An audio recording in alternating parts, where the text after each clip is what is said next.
Halo, Sobat Cek Fakta. Selamat datang kembali di kanal yang selalu membedah fakta di balik peristiwa dan kabar yang ramai diperbincangkan. Kali ini, kita akan membahas secara lengkap peluang Timnas Indonesia lolos ke Piala Dunia 2026 usai menelan kekalahan tipis 2-3 dari Arab Saudi pada pertandingan pertama ronde keempat kualifikasi Piala Dunia 2026 zona Asia yang berlangsung di King Abdullah Sports City, JT, pada Kamis dini hari WIB 9 Oktober tahun 2025.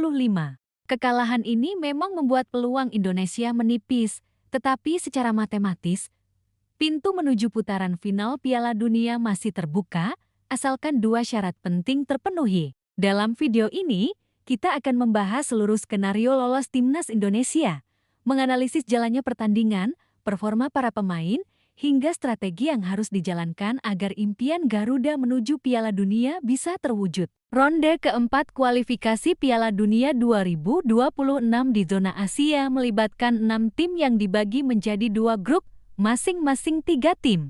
Juara grup berhak lolos langsung ke putaran final Piala Dunia, sedangkan runner-up harus melanjutkan perjuangan di babak kelima atau play-off. Tim yang finish di peringkat ketiga otomatis gugur dari persaingan. Artinya, setiap pertandingan memiliki arti krusial dan margin gol, hasil head-to-head, serta performa tim menjadi faktor penentu nasib di akhir klasemen. Saat ini, setelah kalah dari Arab Saudi, Timnas Indonesia berada di dasar klasemen grup B dengan 0 poin dan selisih gol -1.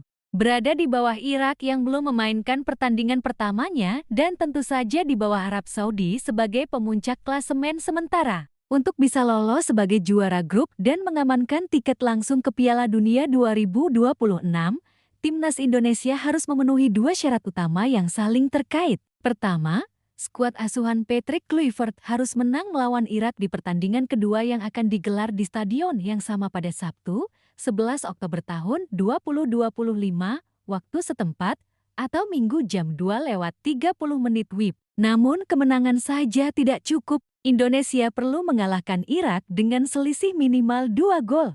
Kemenangan dengan skor cukup besar akan membuat Indonesia mengoleksi 3 poin dan selisih gol 1, sama seperti Arab Saudi. Syarat kedua adalah menunggu hasil pertandingan terakhir antara Irak dan Arab Saudi. Indonesia mesti berharap Irak mampu mengalahkan Arab Saudi, tetapi dengan skor tipis, misalnya 1-0. Jika skenario ini terpenuhi, ketiga tim akan memiliki 3 poin, namun Timnas Indonesia akan berhak lolos sebagai juara grup karena unggul selisih gol. Dari sini terlihat bahwa peluang Indonesia memang tipis dan penuh ketidakpastian, tetapi tidak mustahil. Sepak bola selalu penuh kejutan, dan sejarah kualifikasi Piala Dunia di Asia menunjukkan bahwa tim yang dianggap underdog kerap mampu memanfaatkan kombinasi hasil dan selisih gol untuk lolos ke putaran final. Kembali ke laga melawan Arab Saudi, Indonesia sebenarnya unggul lebih dulu melalui gol penalti Kevin Dix di menit ke-11. Gol ini memberikan optimisme bagi para pemain dan supporter yang hadir maupun menyaksikan dari jarak jauh. Momentum awal ini menunjukkan bahwa skuad Garuda mampu memanfaatkan peluang di babak awal pertandingan, termasuk dalam situasi tekanan tinggi di luar negeri. Namun, 6 menit kemudian, skor kembali imbang setelah Arab Saudi mencetak gol balasan melalui Salah Abu Al-Shamat. Momen ini menjadi awal dari tekanan berkelanjutan yang membuat pertahanan Indonesia harus bekerja ekstra. Memasuki menit ke-36, Arab Saudi kembali mendapatkan penalti, dan Firas Al-Buraikan maju sebagai eksekutor untuk menjebol gawang Martin Paes. Penalti ini menjadi titik balik pertama yang secara psikologis menekan para pemain Indonesia. Tidak hanya berhenti di situ, Firas kembali mencetak gol pada menit ke-62, menegaskan dominasi tim tuan rumah dan membuat Indonesia tertinggal 3-1. Gol-gol ini menunjukkan betapa pentingnya konsentrasi penuh dalam menjaga lini pertahanan, terutama saat menghadapi tim dengan kualitas serangan balik cepat seperti Arab Saudi. Indonesia mencoba bangkit dan sempat memperkecil ketertinggalan melalui penalti Kevin Dix pada menit ke-88.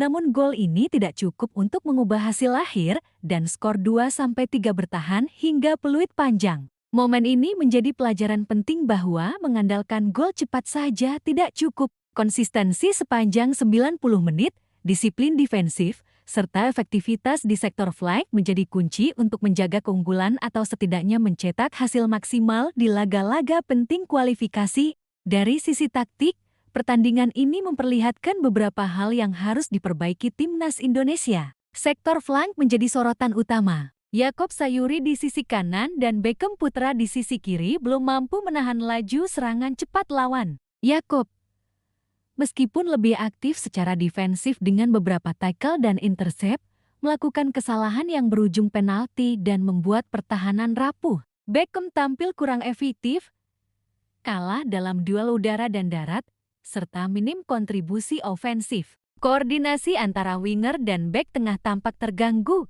terutama ketika lawan menyerang dari sisi sayap. Dalam sepak bola modern, kelemahan di sayap dapat berdampak langsung pada aliran permainan dari tengah ke depan, dan ini terlihat jelas dalam gol-gol yang lahir dari sisi flank. Pelatih Patrick Kluivert mengakui bahwa tim perlu melakukan evaluasi mendalam, baik dari aspek individu maupun kolektif. Analisis pertandingan menjadi kunci untuk menata ulang strategi menghadapi Irak. Lini sayap perlu diperkuat, koordinasi antar pemain harus ditingkatkan, dan keseimbangan antara menyerang dan bertahan harus dijaga. Mental pemain juga menjadi faktor penting, karena tekanan kualifikasi Piala Dunia bisa memengaruhi konsentrasi dan pengambilan keputusan di lapangan. Secara matematis, skenario lolos timnas Indonesia memang menuntut kerja keras. Dua pertandingan berikutnya harus dimaksimalkan dengan kemenangan yang sesuai margin gol yang dibutuhkan.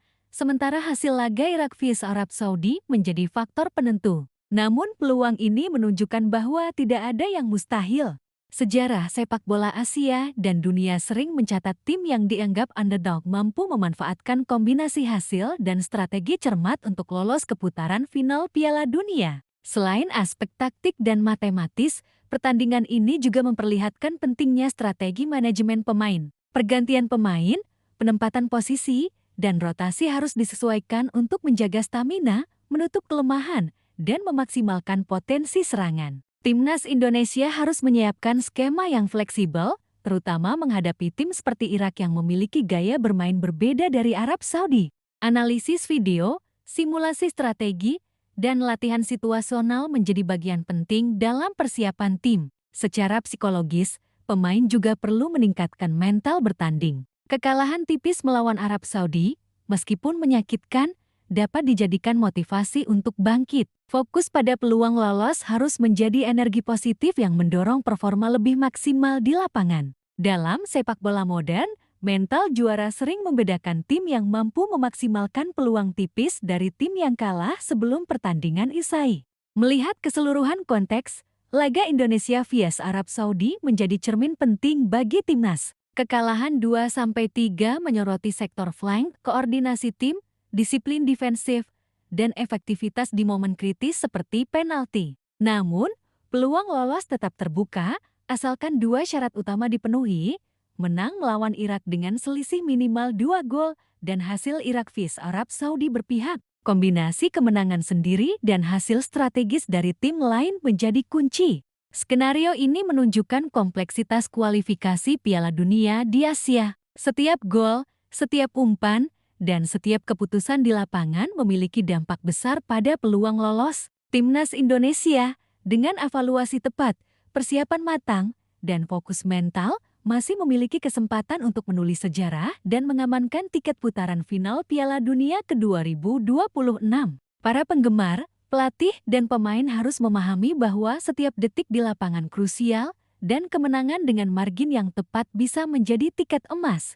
Dalam kesimpulannya, kekalahan dari Arab Saudi memang menurunkan peluang timnas Indonesia, tetapi pintu menuju Piala Dunia masih terbuka. Syaratnya jelas, menang atas Irak dengan selisih minimal 2 gol dan hasil Irak vs Arab Saudi berpihak. Laga berikutnya menjadi momen krusial bagi skuad Garuda untuk menunjukkan karakter juara, strategi matang, dan kekompakan tim. Evaluasi taktik, koordinasi sektor flank, konsistensi pertahanan, serta fokus mental harus menjadi prioritas utama. Sejarah mencatat bahwa peluang tipis pun bisa diubah menjadi keberhasilan, dan timnas Indonesia memiliki kesempatan untuk membuktikannya. Itulah analisis lengkap peluang timnas Indonesia lolos ke Piala Dunia 2026 setelah kalah dari Arab Saudi. Sobat Cek Fakta, dari sini kita bisa melihat bahwa setiap pertandingan, setiap gol, dan setiap keputusan di lapangan memiliki dampak besar pada peluang tim. Dengan strategi tepat, mental kuat, dan kerjasama tim yang solid, pintu menuju putaran final masih terbuka lebar. Jangan lupa untuk terus mengikuti kanal ini agar selalu mendapatkan fakta dan analisis akurat seputar sepak bola dan peristiwa terkini. Terima kasih sudah menonton, sampai jumpa di video Cek Fakta berikutnya.